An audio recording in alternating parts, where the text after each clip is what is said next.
안녕하세요. 무영입니다. 자, 오늘은 5월의 간목에 대해서 말씀드리겠습니다. 자, 이제 5월이니까 뭐가 제일 선형이 될까요? 수. 그렇죠. 수. 음.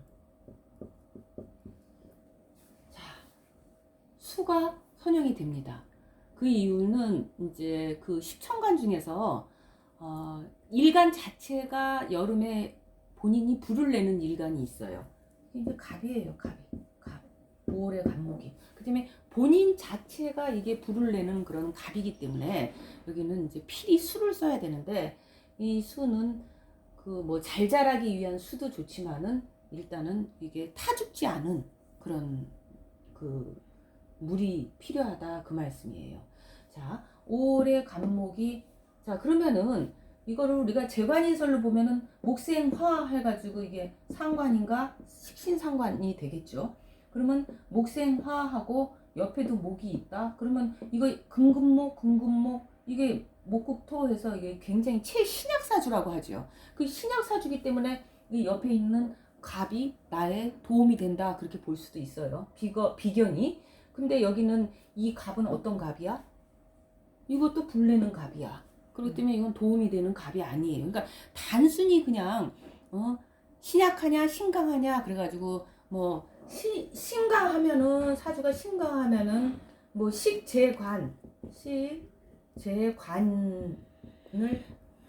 내가 감당할 수 있어서 그걸 용신을 쓰고, 신약하면은 약하니까 뭐 비견겁제나 비견이나 또는 인수, 나를 생하는 인수, 정편인 구분은 뭐 다 하실 줄 알고 이제 그런 거는 생략할게요. 그래서 이렇게 인수를 용신으로 쓴다 그렇게들 이제 되게 이제 있죠. 뭐 억부, 강약 뭐 그런 얘기. 격국 얘기는 안 하겠습니다. 격국은 뭐 그거는 뭐 하도 그 격을 정하는 그게 많아서 그거는 뭐 이제 책들 참고해서 보시고 참고해서 하시면 돼요.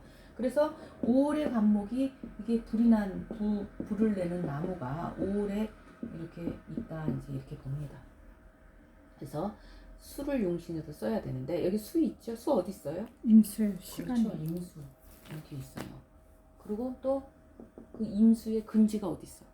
바로 밑에. 그렇죠. 일진. 이게 임신은 이게 일주만으로라도 임신은 이게 뭐야? 엄청나게 물이 솟구치는 물이야. 솟구치는 물. 응? 여기도 솟구치는 물. 그러니까 이 사람이 5월의 간목이 임수를 용신을 쓰면 이 사람 돈 많을까 안 많을까? 많아요. 엄청나게 돈 많은 거예요. 이거는 계속 마르지 않는 셈이 있다 그렇게 보는 거예요. 그럼 이런 사람들은 뭐예요?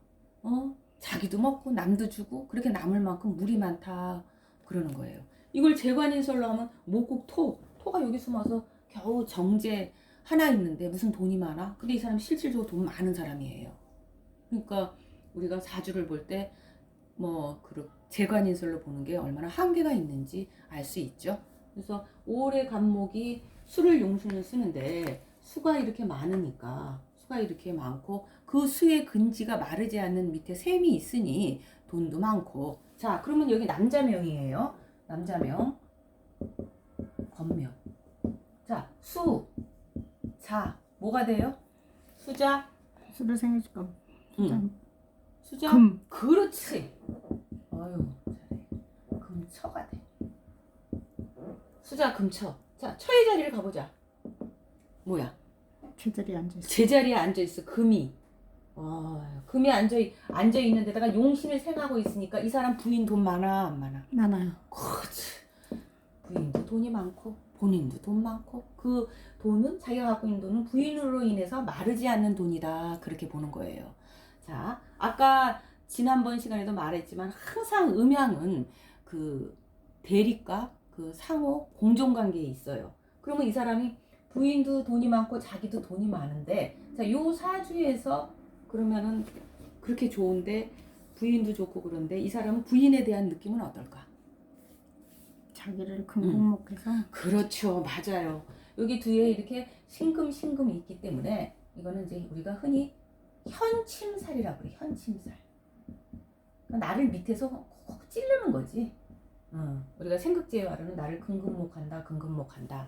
그러니까 나는 부인에 대해서 부인이 뭐 그렇게 돈도 많고 능력도 있고 그렇지만은 나는 부인이 그렇게 썩 막 의지가지가 되고 막 부인이 막 좋지는 않아. 부인 생각하면 부인 하면은 조금 항상 마음이 불안하고 두려운 마음을 좀 갖고 있는 거예요. 왜? 인자적으로 이렇게 밑에 배우자 자리를 중심으로 나를 이렇게 찌르고 있는 그런 글자가 있다. 현침이라는 건 그게 침이야, 침. 침, 뾰족한 침 넣는 거 있지? 그게 심이 이렇게 삐죽이게 돼 있는 거야.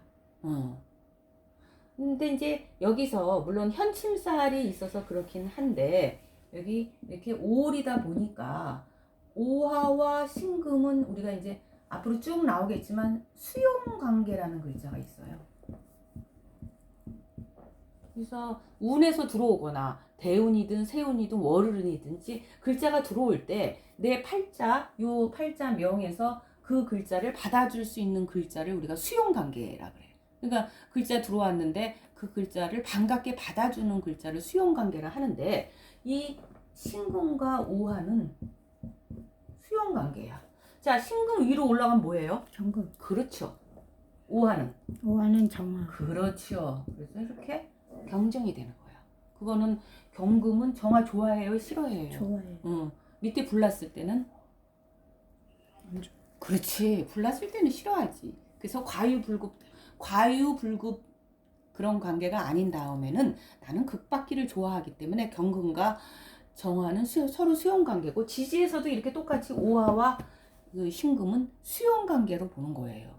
그래서 여기에 이렇게 오화가 있기 때문에 이제 현침살 그런 영향은 있어도 뭐 크게 잘못되거나 그러지는 않는다. 옆에 오화가 있기 때문에.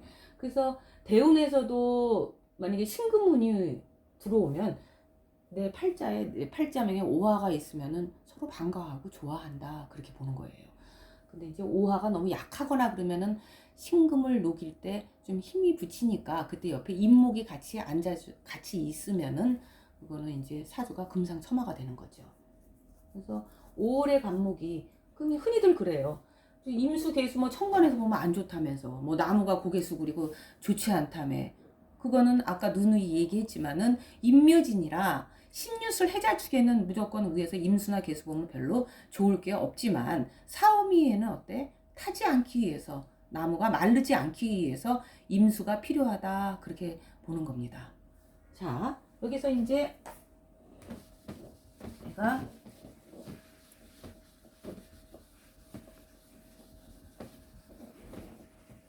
테마별 그 사주풀이를 한다고 이제 얘기를 했었는데 뭐 어쨌든 이 그 월지에 따른 사주가 급하기 때문에 쭉 벌써 5월까지 이제 5월 간목까지 이제 하게 됐죠.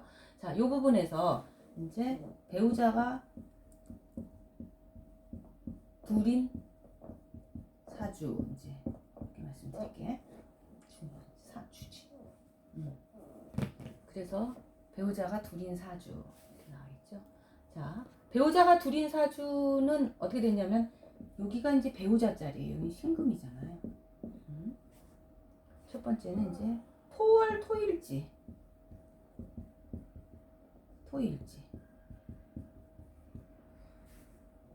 토월 토일지인데 그게 이제 음양으로 갈려 있으면은 배우자가 두 번이구나. 특히 이제 곤명인 경우는 이부지명이다 그래요. 원래 이제 그 토는 그 모든 사람의 터전이 되고 그래서 엄마가 둘이거나 아니면은 배우자가 둘이거나 그렇게 이제 표현을 하는데 또 우리가 말했다시피 이런 경우 수자 금처 그렇게 되죠. 그럼 금이 배우자야. 금이 제자리에 앉아 있고 그 금이 두 개야. 그럼 어때? 배우자가 둘이에요. 그 해당 오행이 그 자리에 앉아 있고 그 글자가 둘이다 그러면은 그거는 그 글자가 두 개다 그렇게 어떤 배우자가 여자가 둘이거나 그렇다고 볼 수 있어요. 근데 이거 이제 이렇게 보면 이 글자하고 이 글자하고 있는데 이게 이제 위에 올라가면 경금이 되는데 그러면은 내 배우자가 더 나을까? 바깥에 있는 여자가, 이건 바깥에 있는 거예요. 밖에 글자기 때문에. 누가 더 나을까? 밖에 있는 여자. 밖에 있는 여자가 더 낫다. 자, 밖에 있는 여자 깡패야. 왜? 옆에 뭐가 없어? 오와. 그렇지. 내 와이프는 그래도 이렇게 제어가 되는. 금은 특히 나를 제어하는 글자가 없으면 그 깡패야. 금이 그 금을 물상으로 보면 뭐야? 쇳덩어리 그런 거잖아. 망치, 도끼 어디로 튀일지를 몰라. 근데 내 와이프는 이렇게 옆에 오화가 있기 때문에 그게 완전히 좀 제어도 되고 내 스스로 어떤 이렇게 낮출 줄도 아는 그런 와이프인데 이 바깥에 있는 애인이 되든지 이 경금을 깡패라 그래서 미안한데 어쨌든 금의 그런 성정으로 인해서 밖에 있는 여자는 무대뽀야. 지 마음대로야. 왜?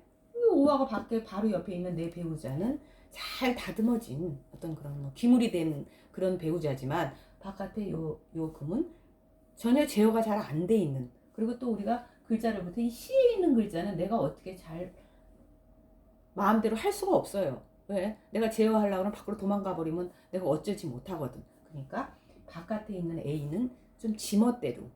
그래서 이 사람은 배우자를 버리고 밖에 있는 여자를 이혼하고 밖에 있는 여자를 부인으로 맞는다 안 맞는다? 안 맞는다. 절대 안 맞지. 미쳤어. 안 맞지. 그렇게 보시는 거예요. 사주를 너무 어렵게 뭐 평관인데 무슨 저게 제도 아닌데 배우자야? 그거 누누이 얘기하지만 그 재관인설은 이거는 용어 설명이에요. 용어 설명. 그냥 참고용 그런 거고 여기에 이렇게 신금이 있다는 거는 나 배우자 자리 배우자가 같은 글자가 두 개 있다. 이 배우자의 형태. 그죠? 그리고 그게 용신과 뿌리를 같이 나누고 있기 때문에 그 배우자는 능력 있는 배우자, 돈 있는 배우자 그렇게 보는 거예요. 그래서 여기에 이제 이런 사람이 사주를 보러 왔다. 그러면은 이 사람한테 해줄 얘기 어떤 얘기? 바깥에서 여자 사귀어봤자 그 여자가 나를 불안하게만 한다. 그냥 그 말씀 딱 하시면 돼. 응?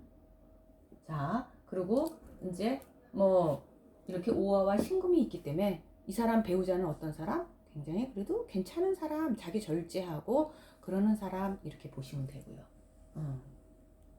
자, 우리가 이제 한 가지 또 이제 두 번 결혼하는 팔자 이렇게 되고 그리고 이제 충난 충 알죠? 배우자 자리가 진술충이 되든 충미충이 되든 충은 아시죠? 뭐 좌우, 뭐 인신, 뭐 이런 충들, 묘유, 뭐 충 여러 가지 있잖아요. 그래서 배우자 자리 여기가 배우자인데 일간 밑에 배우자 자리를 중심으로 안으로 충이 났든 밖으로 충이 났든 충난 그 팔자들은 그 배우자 자리 한번 운 나쁠 때 깨진다고 봐야 돼요. 그래서 그냥 사주 딱 보시고 배우자 자리를 충 났다 그러면은 배우자 관계를 굉장히 조심하라 이렇게 얘기를 해줘야 돼요. 그러면은 우리가 지지관계이기 때문에 12년이 됐든 12달이 됐든 그 글자 두 글자는 반드시 오잖아요. 6개월 두 글자니까 6개월 만에 한 번씩 오든지. 그러니까 그럴 때는 이때는 이제 결혼 생활에 약간 위기가 올 수 있다 그렇게 보여져요. 그리고 이제 세 번째. 이 경우는 꼭 배우자가 둘이라고 말하기는 어려운데 이렇게 배우자 자리를 중심으로 음양이 갈린 사람 그러니까 시지로 갈렸든 월지로 갈렸든 근데 시지랑 일지랑 이렇게 두 개로 음양으로 갈려 있으면은 그거는 바깥에 또 여자가 또 있다 그렇게 봐야 돼. 음양이 갈렸을 땐 더욱이 더 그죠? 그렇게 봐야 되고 그 다음에 이제 이렇게 일지 중심으로 배우자 그러니까 이런 경우는 꼭 배우자 오행이 아니어도 그게 음양으로 이게 두 개 갈려 있으면은 그렇게 봐야 돼요. 배우자 일지 중심으로 배우자 글자가 음양으로 갈렸을 때 이때 이런 경우에 이제 그 결혼을 두 번 할 수도 있다. 그렇게 이제 보는 거예요. 그래서 우리가 그 음양오행이 이 사주 명리의 기본 골자인데 사실 음양오행만 잘 파악해도 40%가 한 6, 70%는 사주를 푼다고 봐야 돼. 이렇게 음양오행 그걸 정확하게 음과 양의 그런 작용이나 그런 거를 항상 그 글자에서 똑같은 글자인데 글자의 형태가 틀리다. 똑같은 오행인데 글자의 형태가 틀리다. 그러면 아, 요거 반드시 뭔가가 똑같은 그 형태의 음과 양이 틀린 모양새가 있다. 이렇게 봐야 그게 사주가 맞아요. 자, 여기 우리가 여기를 이제 흔히 부친자리라고 해요. 근데 이제 부친자리면은 뭐 그 십신으로 보는 방법은 틀리지만은 궁으로 보면 여기 부친, 그 다음에 이제 그 부친의 더 조상이지, 조상. 그리고 여기는 이제 모친, 그리고 여기는 이제 외가 이렇게 표현을 해요. 그래서 사주를 볼 때도 이렇게 잘라서 여기는 본가가 좋고 내가 이제 태어난 터전, 그 다음에 이쪽은 내 앞으로 살아가는 상황, 미래 상황이 좋다 이렇게 표현을 해요. 그래서 뭐 흔히 어떤 사람들이 와서 제가 지금 유산 상속에 걸렸는데 제가 유산을 받을 수 있을까요? 그러면 용신을 이쪽 네 글자에서 쓰면은 그거는 그냥 유산 받을 수 있습니다. 이쪽에서 쓰면 자수성가합니다. 이렇게 봐요. 여러 가지 얘기가 있는데 일단 뭐 여자는 그래도 이 안쪽이 좋아야 된다. 뭐 남자는 이쪽이 좋아야 된다. 근데 그거는 이제 생각하기 나름, 표현하기 나름. 여자가 이쪽이 좋으면 이제 호의호식하고 어렸을 때는 물론 이제 다 8글자가 좋으면 뭐 금상첨화지만 사람이 다 그럴 수 없으니까. 근데 안쪽이 여기가 좋으면은 그 어렸을 때 참 좋은 집에서 곱게 곱디 자랐다. 근데 여기는 좋고 여기는 안 좋아. 그럼 결혼을 하고 나서 아주 고생이 심하다. 그렇게 보는 거예요. 그럼 남자는 이쪽이 좋으면 막 어렸을 땐 기공자처럼 자랐는데 커서는 이제 뭐 지 밥버릇도 못한다. 그렇기 때문에 남자는 미래 상황이 좋아야. 그리고 또 여기가 뭐예요? 밖에 생활하는 생활 무대라 그랬죠. 직장 관계가 좋아야지 잘 산다. 그런 표현이 있는데 그건 뭐 사람에 따라 또 뭐 여러 가지 틀리고 그러니까 그건 차츰 이제 일간을 보면서 월지를 보면서 그렇게 이제 구분을 짓도록 하겠습니다. 자, 요렇게 이제 시에서 수를 용신으로 쓰는 사람은 일단 외국과의 인연이 많아요. 왜? 이 수라는 거는 수 자체가 특히 임수유 자체가 역마 떠돌아다니는 거, 돌아다니는 거, 여행 이런 거에 관련이 많아서 시에 이렇게 임수가 있는 사람들은 그래서 여기 외국 유학 갈라 그러는데 저 유학 가도 되겠습니까? 물으면 시에 임수 있으면 다녀오세요 라고 얘기할 수 있어요. 물론 제일 첫 번째 보는 게 이제 운이지만 그럼 여기 임수가 아니고 계수가 있어요. 그럼 어떻게 해야 돼? 안 좋아. 뭐 안 좋다는 표현보다도 비라도 내려야 하긴 하지만은 본질적으로 이거는 맑은 물, 강물 이런 물이고 이 개수는 하늘에서 내리는 우로수라. 자, 목이 아무리 말라도 빗물 내리면 그 빗물 그냥 먹어요? 빗물도 때론 먹을 때가 있는데 다 가라앉혀서 먹잖아요. 그래서 개수가 있을 때는 딱 그렇게 외국과의 인연이 많아요 이렇게 얘기하기가 단적으로 말하기가 쉽지는 않다. 그리고 그 배 타고 떠난다 이제 개념이 이게 이제 옛날 학문이다 보니까 우리가 요새는 비행기 타고 외국을 가지만 실질적으로 어디 멀리 가고 외국 가려면 못 타고 가. 비행기는 요새고 배 타고 가지 배. 근데 배는 강물에서 뜨지 빗물에서 배가 떠요? 안 떠요. 안 뜨죠. 비 내리는데 뭘 나가기도 싫구만. 그러니까 임수가 있으면 외국과의 인연이 있습니다 라고 얘기해도 돼요. 뭐 흔히 여기 인신사해가 있어서 뭐 역마가 있어서 역마살이 있어서 참 우리나라 사람들 그러고 보면 아는 것도 엄청 많아요. 그 역마가 인신사에 무조건 있어서 역마가 있어가지고 떠돌아다녀야 된다 그러고 스스로 자기를 그 안에 가두어 버려. 근데 역마도 진짜 역마인지 가짜 역마인지 구분을 해야 된다. 자, 이 시점에서 이 사람이 무슨 띠야? 양띠. 그렇죠. 그러면 양띠가 소속돼 있는 사막. 양띠가 소속돼 있는 사막. 사오미. 양띠. 응. 퍼뜩 안 떠오르지. 해묘미. 미죠. 해묘미. 그러면 이 사람 역마가 뭐야? 이 사람이 진짜 역마. 묘. 묘? 응. 자, 역마. 해. 악 글자를 충하는 네. 글자가 역마야. 그러면 해를 충하는 글자 뭐? 해충. 해를 충하는 거. 해와 충되는 게 뭐야? 사해충. 살충. 그쵸. 사화. 사화가 이 사람 진짜 역마야. 근데 와서 제가 역마살이 2개나 있어가지고요. 자, 이 사람이 자주 다니고 외국을 왔다 갔다 하고 그러는 건 뭐 때문에 왔다 갔다 하는 거예요? 임수 때문에 왔다 갔다 하는 거예요.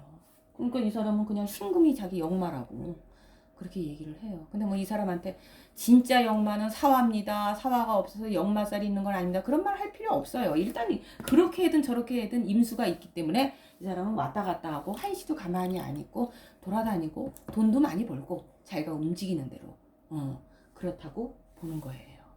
자, 여기까지 5월의 간목 감사합니다. 감사합니다. 네.